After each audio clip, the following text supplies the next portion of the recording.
Hey, well, good day, everybody. It's Solar Noon Tuesday. We get together every week at noon on Tuesday Eastern Time.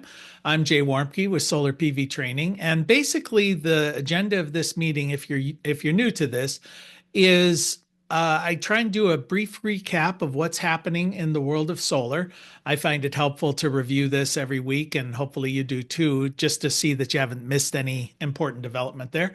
Then we look at some of the events that are coming up, webinars, conferences coming up in the next month or two. And then we try and go into a deep dive, about 30 minutes or so, on a topic of interest to me personally or associated with the solar industry. And so that's the format. Plus, it's an interactive format. So we do have folks online who can jump in. I encourage that. So let me jump into the news for the week of February 2nd. Today is February 4th. So, Pennsylvania filed a lawsuit with the Federal Energy Regulatory Commission, or FERC, against PJM. They filed this lawsuit in December, claiming that there were flaws in the grid operator's capacity auction design that was going to have a impact elevating the cost of electricity in that region. Governor Josh Shapiro's office announced that they had reached a settlement with PJM, and they're anticipating that this will lower the cap on the auction. So they basically lowered the top price that's for the auction from over $500 per megawatt day to $325 per megawatt day. Now, a capacity auction is an annual auction that takes place with regional transmission organizations like PJM, that ensures that there's enough electricity to get through extreme weather events. So the providers take part in this auction. PJM agrees to purchase, and basically they're purchasing emergency power 3 years out in advance. So it's always seen as a signal as to what prices are going to be doing in the future for electricity. Well, last year's PJM auction shocked the industry analysts by when prices essentially jumped from $28.92 per megawatt day, which was the price that was set in 2023, jumped to $269.92 per megawatt day, or almost a tenfold increase. The price jump signaled that the cost of electricity was going to increase sharply over the coming years. The spike in capacity prices was explained as being driven by a number of power plant retirements, increased load demand, and new market rules that aim to better reflect just how much power is going to be needed by these extreme weather events. Auction prices are typically supply and demand driven. So really setting a cap limit, kind of a symbolic gesture here. The substance of this, though, was that the state did announce steps to try and increase generation supply, such as reopening the interconnection queue to bring new generation projects online and speeding up the approval process. Currently, it takes about 5 years for a utility scale project to get approval to connect to the grid. So that's a real slowdown in the process. In 2024, China installed 357 gigawatts of solar and wind. That's 45% increase over the year before for solar, and 18% for wind. Now, this is according to China's National Energy Administration. This compares to about 45 gigawatts of wind and solar that was installed during the same period in the United States.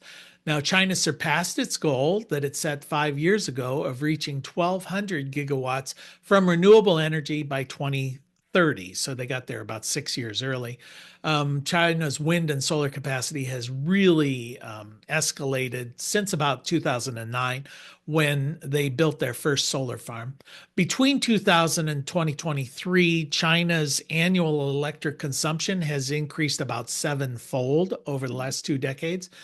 So the Chinese central government has responded to this increased demand by really promoting renewable energy through its policies and subsidies.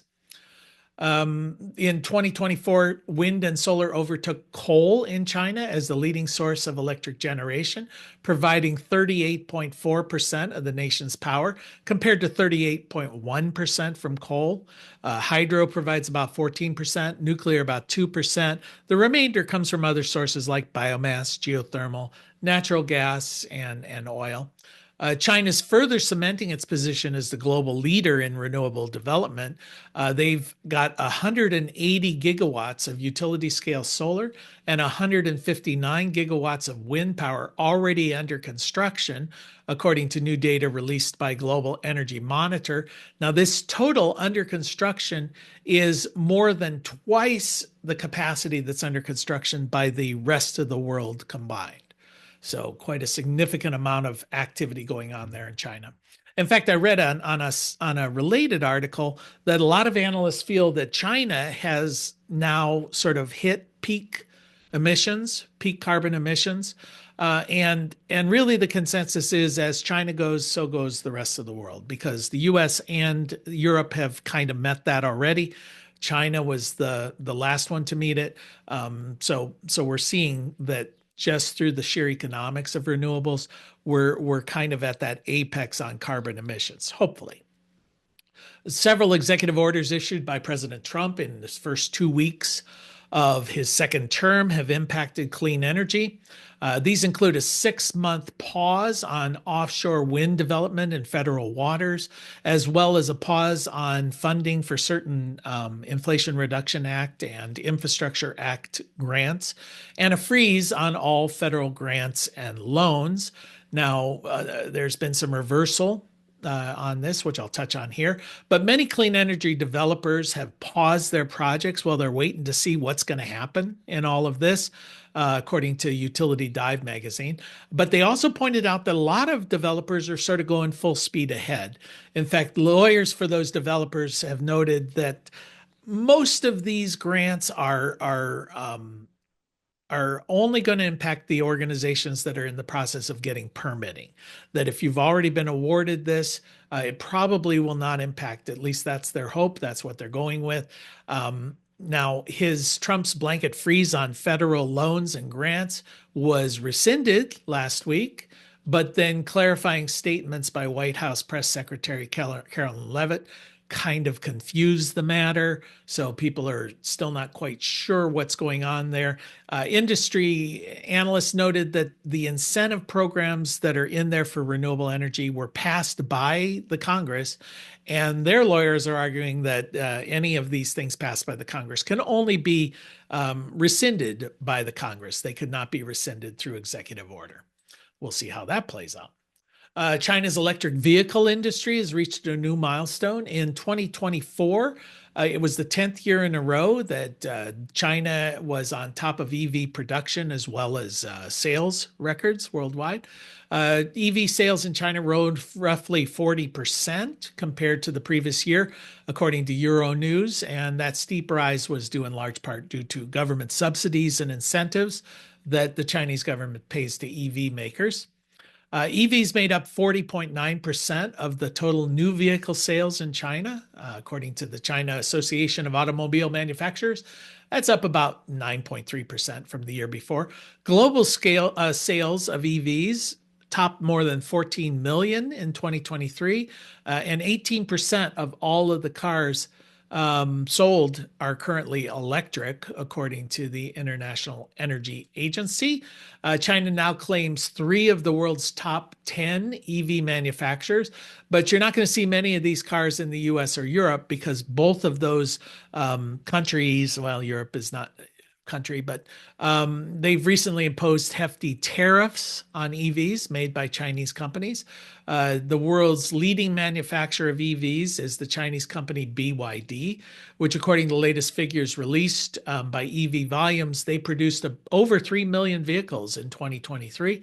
Production from BYD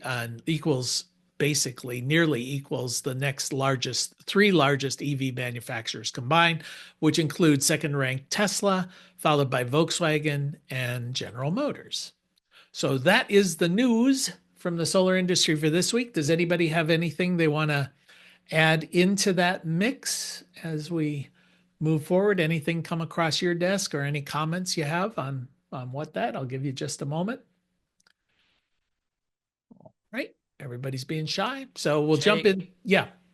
I'm not sure if it's just me, but I'm not seeing your presentation in presentation mode. Um, Okay. Could anyone else chime in? Are you guys oh, seeing it or am I I'm I? see. I'm I'm I seeing see it. it. Okay. It must just be you. Okay, sorry. Okay. Great. That's a relief to me anyway. So, all right. Okay. So let's go ahead and jump into some of the events that are coming on February 5th, which is tomorrow at 11 a.m. There's a webinar on iron batteries, iron to air batteries. It's kind of interesting title, Rust, the new power source.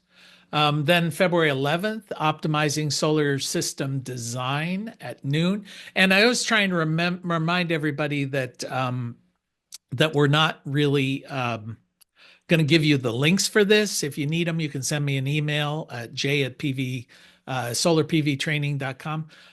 But you can do Google search, you'll find them. Just now that you're aware, Power Gen International is coming up in Dallas on the 11th through the 13th. That's a in-person conference. RE Plus Northeast in Boston coming up on the 12th and 13th, another conference. Then Solar on Metal Roofs. This is a webinar that's going to be on the 19th at 2 p.m. Job site documentation. That's on February 19th, 2 p.m. Then there's another conference in San Diego, Intersolar, February 25th through the 27th.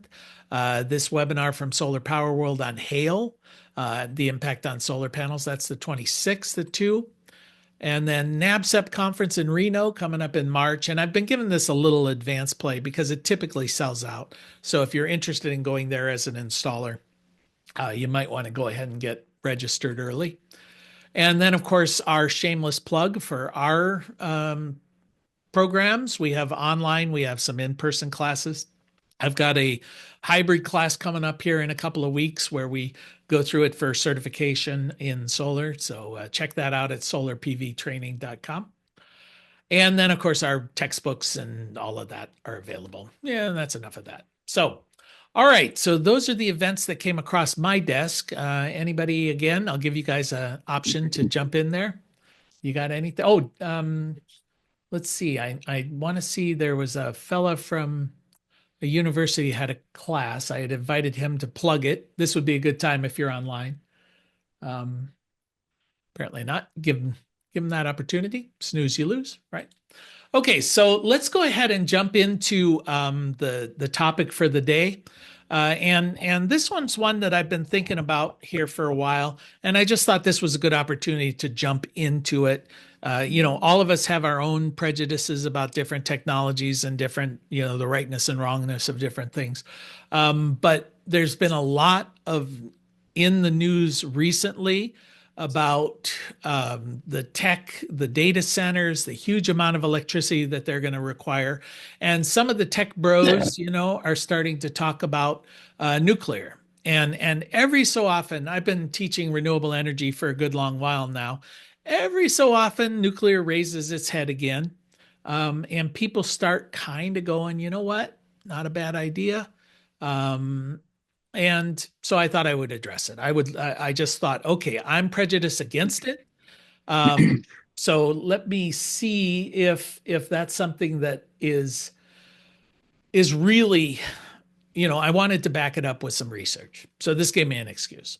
So the title of No, this is no, no, not now. I'm just is why the tech bros love nuclear power and why they are wrong. So I guess I've just told you my whole read on it.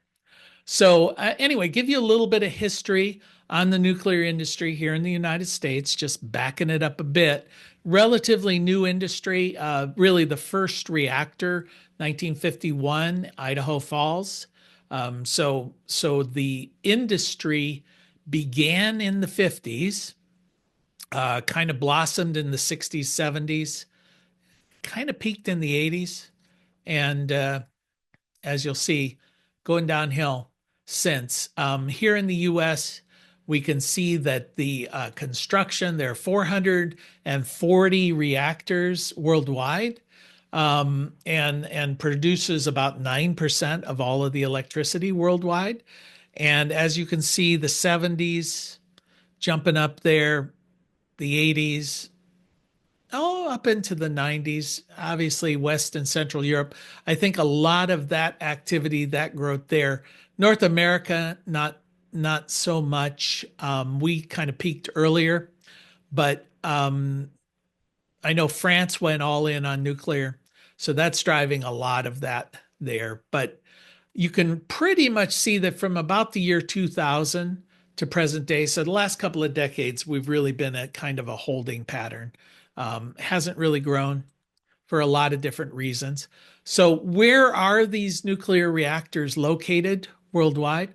Well, the US, again, is the big dog with all of this. And then followed by China, which has, a little less or a little more than half as much capacity in nuclear as we do.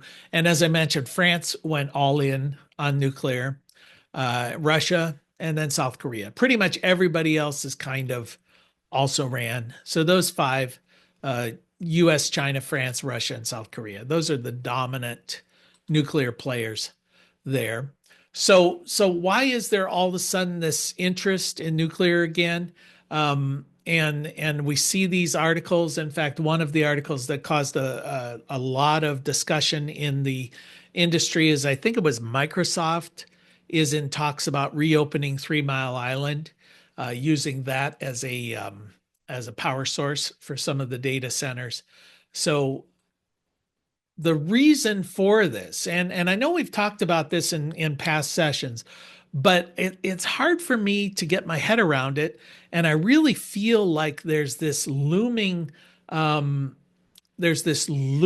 disaster almost, or I don't want to say disaster like it's a nuclear meltdown here. I'm talking about we're building these industries that have huge demands for electricity, but we're not building the electricity to meet that demand. With, as I mentioned in the news, with 5-year waits for these large systems to be connected to the grid.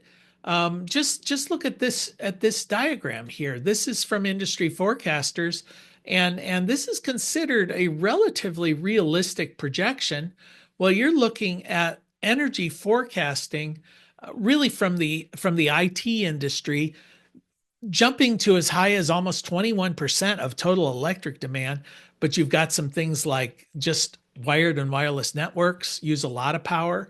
The production of ICT. So basically what that means is making the chips, making the products, making all of these things takes up energy, consumer devices, but then data centers. And data centers are the ones that have been getting a lot of attention because with the advent of AI, you're seeing that you've got as much as 10 times the amount of power to do an AI query as a traditional Google query.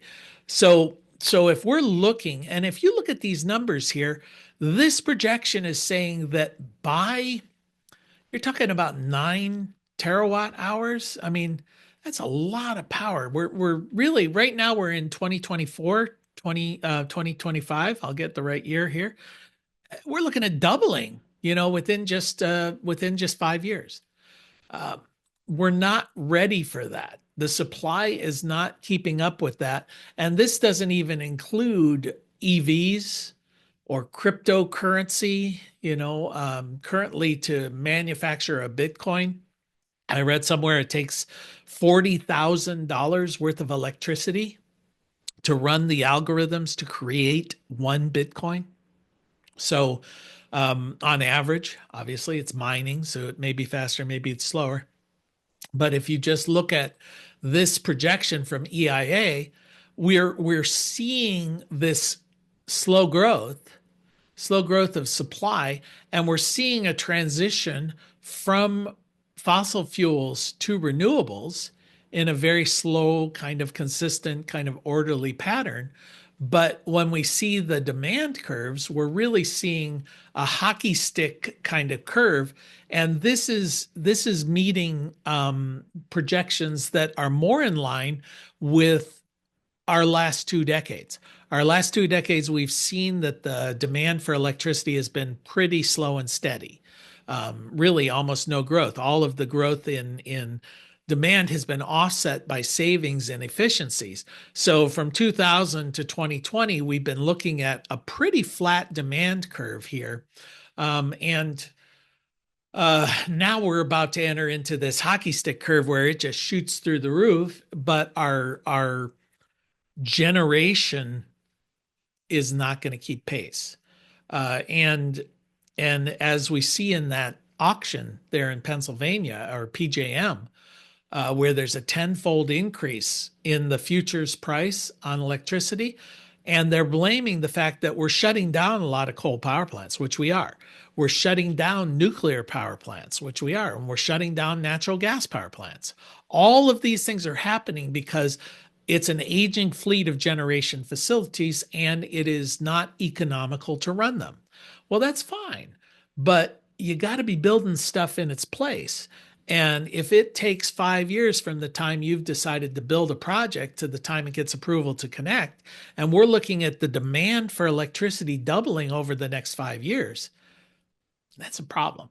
That's a big problem. And of course, supply and demand is going to jump in there, and the cost of electricity is just going to shoot through the roof as a result for that. I just don't see government responding by speeding up this approval process. So, that said, the high tech guys are seeing the same thing I'm just describing to you.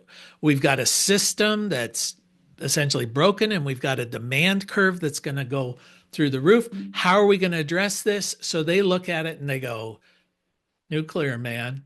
I've always wanted to own my own nukes. I mean, these are basically overgrown kids who have too much money.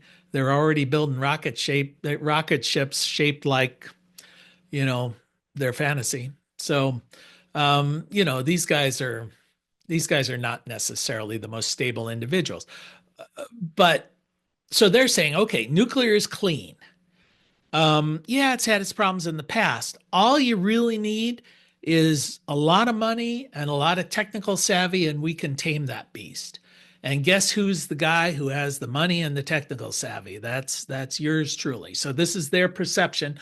I've changed the world before. I'm going to change the world again. Nuclear is really where it's going to be at. Plus, it's so cool. I mean, it's like it's a tech bro's dream. So this is where they're coming from, and that's the stage we're at. We got this big crisis looming. I'm the guy with the money and the know-how. Yeah, all of you old farts, you couldn't have figured it out, but I can. And let's go make this happen. So I'll just take a pause there, see if anybody has a comment before I move forward to say why this is a dumb idea, in my opinion. In my opinion. All right, give you just a second. No. Hey, Jay. Yeah, go ahead, Dennis. Uh, there has been some developments recently with small scale nuclear. A lot of it is being developed out of the UK. Mhm. The concept there is that it would be dedicated to a data center or even to a nuclear powered ship or submarine. Mhm. Have you investigated this Yep. along with your other research? Go ahead, please. Yeah. I'll get to that because yeah, there's lots of good things out there and this is kind of part of the appeal to the tech bros too. Okay, yeah, the old system didn't work, but we've got some new ideas and these things are going to work. So I did investigate it. And I'll jump into those. But I really think a lot of the motivation, and let's not undersell this, is it's so James Bond. It's just so cool, to own my own nuclear. Can you imagine someone like Elon Musk? Man, I get to be a Bond villain. Well, he kind of already is. But anyway, so that's where they're coming. Well, okay, so I'll try and do this in order, but I'll address your thing there, Dennis. Yeah, so in order for nuclear to be as a part of the solution, it would require a massive build out. Because when you look at just the progression, this is where everything's going. If nothing changes, the fleet of these systems are aging. the nuclear power plants. Remember, these were all built in the 60s, 70s, 80s. Well, the 80s is 44 years ago now, 1980, 81. So the life expectancy of a nuclear power plant when they were built, I think I've got it. Uh, yeah. The life expectancy is 40 years. Now, you can go before the government and get a 20-year extension on the life. It requires typically about $1 billion investment in upgrading the facility, but 60 years at the outset, then the thing is just crumbling. So, well, 60 years ago from that's what, 1960? So that's we're already past. In fact, I think I might have it on an upcoming slide, but if memory serves, out of 100 power plants here in the US, nuclear power plants, 70 some are already in their extension period. So this fleet is aging. It's going to have to be replaced. It's going to be replaced with something, whether that's going to be nuclear or it's going to be something else, but it's going away. In fact, really the entire industry is expected to be gone by the late 2050s. So really just 25, 26 years from now. So that's if nothing changes. So we've got an aging fleet. Here's the thing. 72 out of 100 US reactors are already in their extension period. So it's also super, super expensive. And this is kind of the thing that's going to just kibosh the whole thing. If you're one of these tech bros or anybody who needs power, why on earth would you pick the option that's 3 to 5 times the cost of the alternatives? Because it's cool, you're not going to do it. And nuclear comes with a whole bunch of baggage that these other options don't come with. So that's, if you just look at what is the comparative price ranges here, well, wind and solar, they're the low cost option at the moment, and they're going down. So wind and solar are sort of a bit like computing, right? As you build it to scale, the price gets cheaper and cheaper. More so with solar, less so with wind, but it is going down in price while the nuclear option keeps escalating and escalating and escalating. So these trend lines, we're already dealing with wind and solar that's a fraction of the cost of nuclear. Nuclear is going up in price, wind and solar is going down in price. So if I'm sitting here saying I need power for my data center, where am I going to get this power? Well, I've got some alternatives. I can go with natural gas. I can go with nuclear. I can go with wind. I can go with solar. Those are pretty much the options. And if I'm just looking at this chart, I would go down to the low cost option. Why not wind and solar? Well, why not? If it may be that you're going to reach or have some domestic opposition, some localized opposition. I think I've got a slide on that coming up, but the opposition to a solar farm, yeah, it's real. We see these things. The opposition to wind turbines, we see these things. Nothing like the opposition to a nuclear power plant in your backyard. So that's definitely an issue.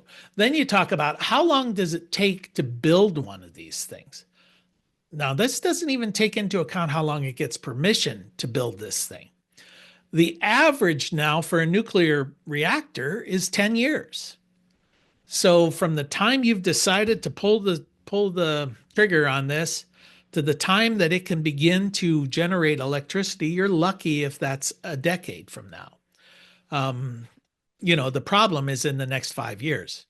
So is this a realistic solution to deal with a 5-year crisis if it takes 10 years? And that's just part of the problem. A study also found that this was a study in 2014, but it studied 180 nuclear projects around the world. 175 had exceeded their initial budgets by an average of 117% and took 64% longer than initially projected. This is just something that's endemic in the nuclear industry. You say it's going to cost $2 billion, it costs $6 billion. You say it's going to take a year, it takes 10 years. So that's just the reality of these particular projects. And then, of course, as I alluded to, there's public opinion. Well, look at this. Yeah, okay, Al, you've got a question? Yeah, along those lines, how much of that 10-year time window is due to regulations? And could Um, the regulations just be, eliminated tomorrow, and would that speed everything up? yeah, my understanding is that 10 years is from the time you've gotten permission to build to the Ah, time that it's done. I've got another number in here. It seems to me it adds another 7 years, if I remember, to get permission to build. okay. So that part can be reduced. Yeah, but just the physical building of these reactors. Now, somebody's going to bring up, okay, what about small reactors? We can do those quicker. Probably true, but there's problems associated with that as well, which I'll touch on. One of the things that I've noted here is we've had basically three big nuclear disasters, from really 1980 or so to the present day. And that's 3 Mile Island, Chernobyl, and Fukushima. 3 Mile Island basically killed the US domestic nuclear program. There's only been one or two reactors built in the US since 3 Mile Island. There's a couple of reactors down in Georgia. Both of them cost a whole bunch more than they were projected and took a whole lot longer. But 3 Mile Island was kind of a death nail there. Chernobyl, of course, is the stuff of legends, and people talk about that still. And then, of course, Fukushima, same issue. Now, proponents of nuclear are going to say, okay, that's kind of overblown because when you talk about, well, how many people really died from this? What was the real fallout from it? Is pretty small. Fukushima, for example, a lot more people died from the tsunami than died from the nuclear fallout. And so they would argue nuclear really has a pretty good track record. And I don't want to argue that because, because it's kind of true. Certainly, less people have died from nuclear accidents than have died mining coal, for example. I don't know how it compares with solar. I mean, people die with solar too, falling off roofs or whatever. Who knows? Just because of sheer scale, there might be that argument that a significant number of people have died from solar. I just don't know those numbers. I think that's kind of a false argument because I think if it was just going to be argued based on safety, maybe you got a point. But do you want to risk it? I always like the joke about what do you call a renewable energy spill? It's a nice day. So what do you call it? When we have a problem with a nuclear reactor, it can be a significant problem and it can last a good long time. Al, did you have another question or is that just a remnant hand there? I think it's okay. All right. But periodically we do get activists, and I've seen a bunch of TED Talks on this where people who are environmentalists pop up. Sting, I just did that as an example, but they pop up and say, you know what? Realistically, we've got to be looking to nuclear to solve this problem because if everything works right, it's clean. It's relatively safe historically. Let's kind of forget about nuclear waste. Let's not worry about that. Let's kind of ignore some of the other problems, but every industry at scale has problems, so we don't want to be holier than thou and say, because we like solar's pure, nuclear's terrible. I don't think that's the case, but I do know that the risks associated with nuclear are significantly greater than the risks associated with solar. Those risks may never come to play, but those risks are still there. So I would not mind a solar array in my backyard, but I would mind a nuclear power plant in my backyard. That's just my prejudice. And I would say that's a real prejudice that a lot of people hold. So, as much as you want to argue these things are safe, the public perception will be that they are not. And the next nuclear disaster, and there's always going to be a next, is going to kill the industry.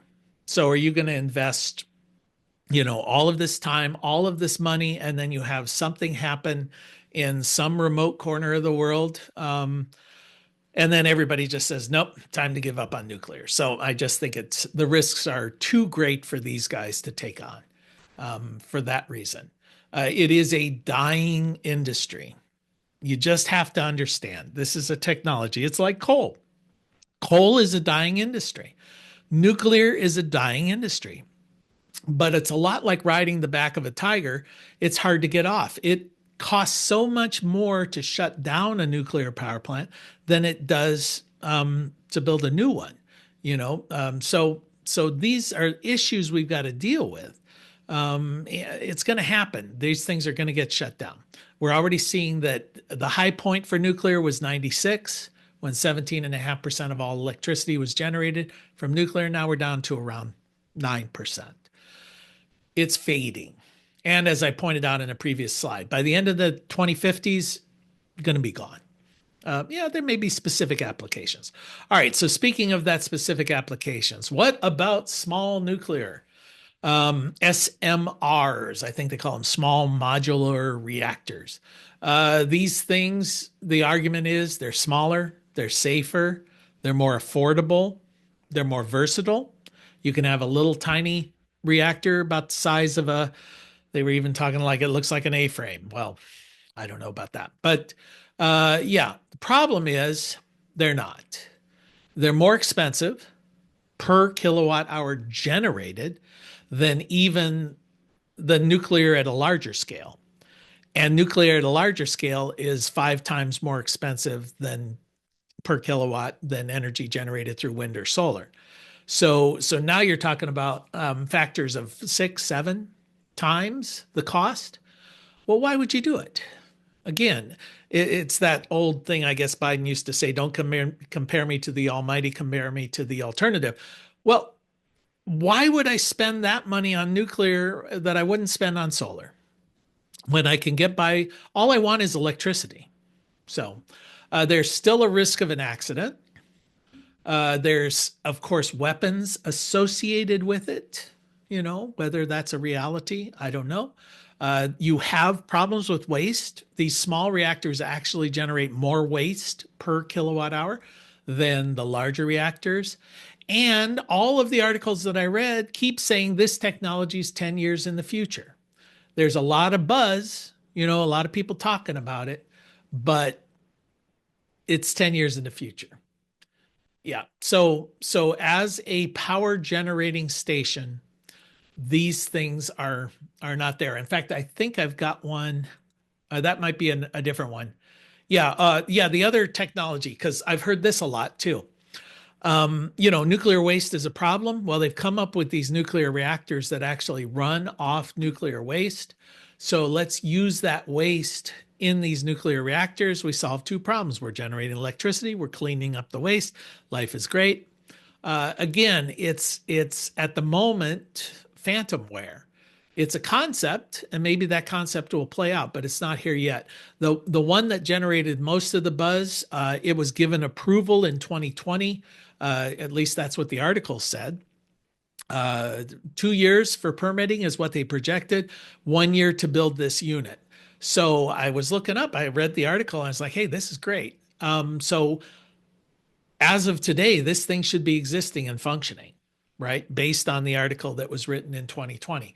So I looked it up. Well, it turned out this project was denied in 2022. They're not even intending to reapply until 2025, and they're saying it will be operational in 2029. So something that was presented, 5 years ago as a done deal is now being pushed off 9 years from when they first projected. And this is pretty common. It's let's hype it up. Let's say it's ready for prime time. It's not ready for prime time. We run through a lot of problems, and then we keep pushing it back, and the time and the cost keep escalating. So I don't think this is a realistic opportunity at the moment. And again, they're talking even best case scenario, this is not going to be producing power until this problem is already upon us. So then I decided, all right, well, let's just do a little comparison. If I'm designing a power plant for my data center and I want to compare nuclear to solar. So the initial cost, given all of the things that I've been able to find, and I was trying to be generous to nuclear and harsh on solar with all of these numbers. So solar is going to cost you about $50 per megawatt hour. And nuclear is going to cost you about $200 per megawatt hour. So 4 times the initial cost, the time to construct, about 18 months for the solar, about 10 plus years for the nuclear. The permitting process, 3 to 5 years for the solar, 5 to 7 years for the nuclear. Then you get into operating costs. We haven't even touched on that. With solar, the operating costs of a solar plant are fairly small. So they're saying it's going to be $2 to $5 per megawatt hour of cost, whereas the cost of operating a nuclear power plant is going to be closer to $31 per megawatt hour produced. And a megawatt hour, of course, is 1,000. Is that right? 1,000 kilowatt hours? Yeah. So then the environmental risks, pretty low with solar, pretty high with nuclear. Public opposition, well, there is opposition to these large solar power plants, but there's a lot of opposition to the nuclear power plants. So if I'm going to make that decision, it's always going to come down solar every time. Wind, if there's wind available. But nuclear is just never going to be an option. All right. So yeah, Peter, you got a comment? Yeah. So we know how much nuclear electricity will cost. And I'm going to guess that these data centers in some level are owned by shareholders instead of being privately owned. Well, the fiduciary responsibility to these corporations is to deliver profits to the shareholders. And these companies are not at liberty to just spend gigantic money on nuclear because it's cool when that money is owed to the shareholders. This is stuff that leads to shareholder revolt. Why are you wasting my money on a more expensive electricity source than would get the job done? Yeah. So what's been the legal community's response to these people deciding to spend great sums of money on electricity that they don't have to spend? Well, I think it's at the moment, talk is cheap. Nobody's actually investing in nuclear at the moment. For this, it's all at the moment just talk. I shouldn't say nobody. I'm sure somebody spent some money somewhere, but it's talk. It's hype at the moment. I just think it's hype that's not going to play out. And it's interesting to see, at least according to an analyst I heard in a podcast, with the advent of AI, a lot of these nuclear developers' stock prices have been getting pushed up through all of this talk. Well, when the Chinese AI thing that came out last week or the week before, what is it, deep something, where they came up with the idea you can generate this AI model using a fraction of the computing power, a fraction of the electricity, the nuclear stocks just plummeted. So it's hype. I don't give it a lot of credibility. Doug, you had a comment? Yeah, a couple. Very, very good talk, and I couldn't agree with you more. Um, as far as nuclear, it also has to be kept in mind, nuclear is not really a new technology. It's a heat source to boil water. Yeah. And what you're really generating is a turbine, power turbine. Even in the SMRs, you have some fluid that's turning a turbine of some type. There's some other factors in here on the chart you just showed on the cost. What's missing on that chart is the capex costs, and put on the hat of an investor. If I had $10 billion, God forbid, to invest, am I going to put it in a nuclear reactor or a coal plant, which is going to take 10 years, 15 years of just capital expenses before I start seeing revenue, much less profit, as opposed to putting it into some alternative, either a natural gas plant or a solar plant, where I will start seeing revenues and profits in a much shorter term. But it's the magnet. It's not just the turnaround time. It's the magnitude. It's one thing to raise, $100 million or $10 million. It's another whole other matter to raise the $10 billion that's necessary. So it's the size of the scale that is another very damning thing on that. Another factor that's overlooked, and I just retired from leading an energy office for the Air Force. One of the things I had to argue with all the time, which people ignore, is the supply. Where are you going to get the uranium? Mhm. This is enriched uranium. And I will tell you, because I dealt with this, if you look at the small modular reactors, there are two test cases that may have a shot of making it. One, which is being funded by the Department of Defense, and that's using a fuel called TRISO fuel. And I will tell you, we received many proposals from various companies, and they all said, oh, we're going to use TRISO fuel. Not one of them addressed the question of where they're going to get the TRISO, because I can assure you, you have to go to very high levels in the government to even get some permission to get the fuel, because it is so rare and so precious.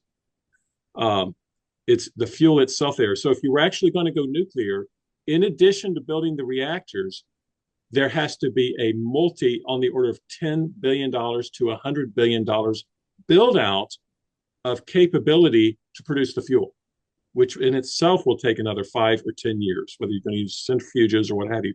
We don't have that infrastructure. And then what's also not talked about, this number is incorrect. It's a Department of Energy number, but I like to throw it out. Back around 2000, I've got this on the slide somewhere. Back around 2008, during the push for the hydrogen economy under Bush 2, there was this mantra that we're going to run our cars on fuel cells. Where are you going to get the electricity to hydrolyze the water, to electrolyze the water, to make the hydrogen? Where are you going to get the electricity? We'll build nuclear reactors. Okay. How many reactors would be required? And mind you, the Vogtle reactors are 1.1 gigawatts each down in Georgia. Not Doug's estimate, Department of Energy study. It would require something like 3,000 reactors. And at that scale, yeah, at that scale, the other take-home lesson, which nobody seems to recognize, is the Department of Energy estimated that we would use up all the uranium in 13 years. Mhm. Yeah, minor problem. Now, they're wrong. That there were some assumptions in that on how I've estimated it would take about a century to 2 centuries to use it up. But the point is that it seems to never be part of the discussion. The uranium is a limited natural resource. And once we start tapping into it, it's gone. And it's not this end all. So there's some huge problems. The one other thing to keep an eye on where it might make a case is Dow Chemical is looking at building about a 300 megawatt reactor. It's a little bigger than the SMRs. But they're actually, what makes it economical possibly for them is they actually need the heat for the chemical processing. So that they're looking at more for a thermal source than so much for the electric. So some other comments. Okay.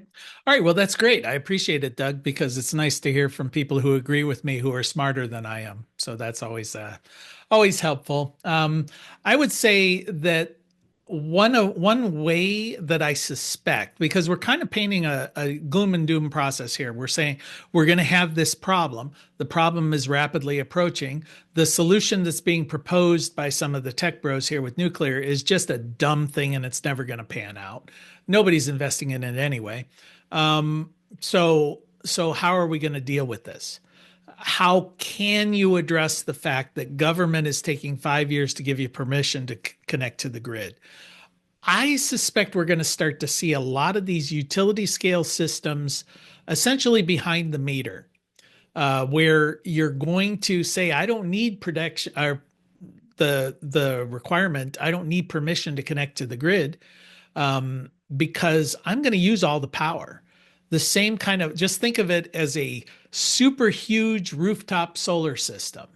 So you get these data centers that may be co-located with, 40-acre solar farms, or wind farms or something like that. But then the power is connected behind the meter, which then jumps through a lot of the hurdles that are required for that interconnection.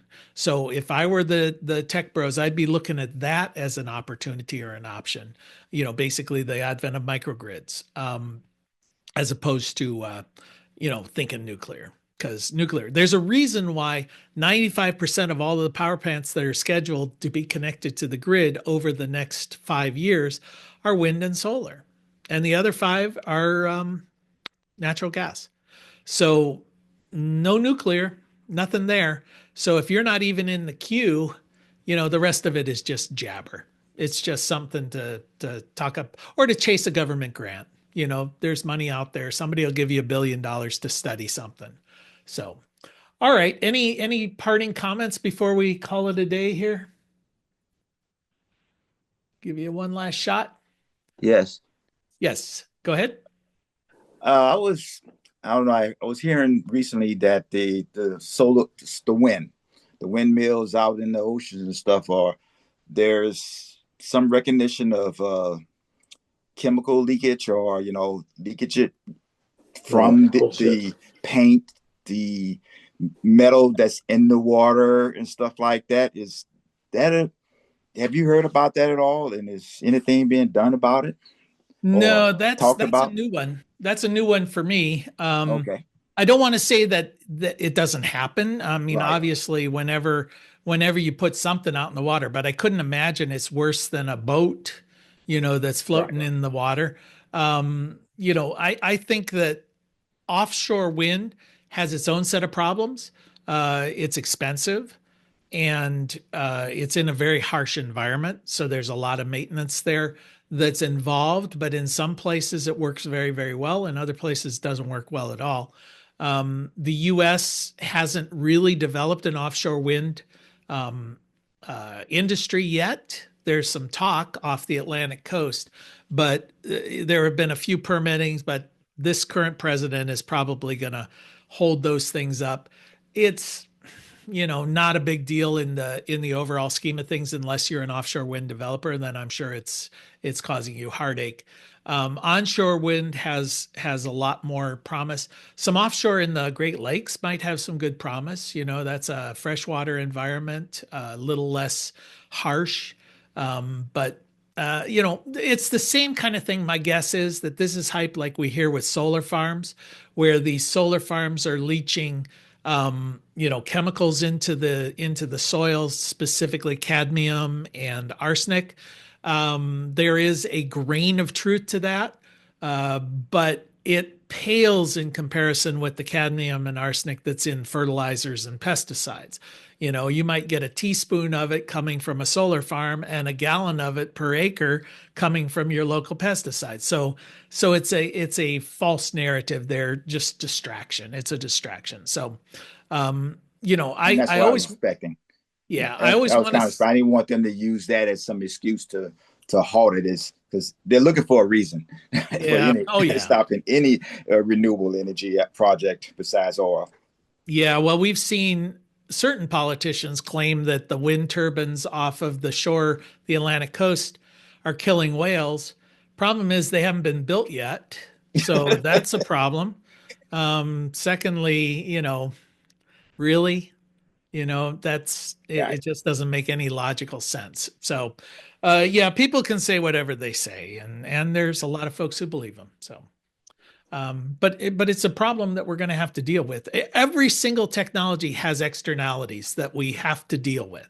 So I don't want to say solar is a panacea or wind is a panacea, because at scale we're going to cause problems. I mean, we're just going to. Are they lesser problems than the current system? I suspect they are, but they're going to be problems nonetheless. And I just to give you food for thought, one of my concerns has been if we're taking large power systems and placing them in the Midwest, for example, large solar arrays, large wind farms, we're gathering energy from the Midwest. It's being consumed and used at the coasts. Are we somehow changing weather patterns? Because the energy that would have been dissipated in the form of heat in the Midwest is now absorbed and transmitted and localized in the metropolitan centers, where when that energy is used, it gives off that heat. So we're basically moving large amounts of heat from one place to another. And at scale, is that something that could cause problems? I always talk about, like, the first guy who saw an automobile driving down the road, he didn't say, that thing's going to cause global warming one day. He just said, oh, it scared my horse, that kind of thing. So, what are these externalities that we do not anticipate, but as we scale up, these productions are going to be problems. And let's be realistic and know that they're going to occur. So, yeah, somebody saying they're impressed that a whale can jump that high to get hurt by a wind turbine. So, all right, well, I'm going to call it here. I appreciate everyone's attendance, and we'll see you guys all next Tuesday at noon. All right, take care. Bye-bye.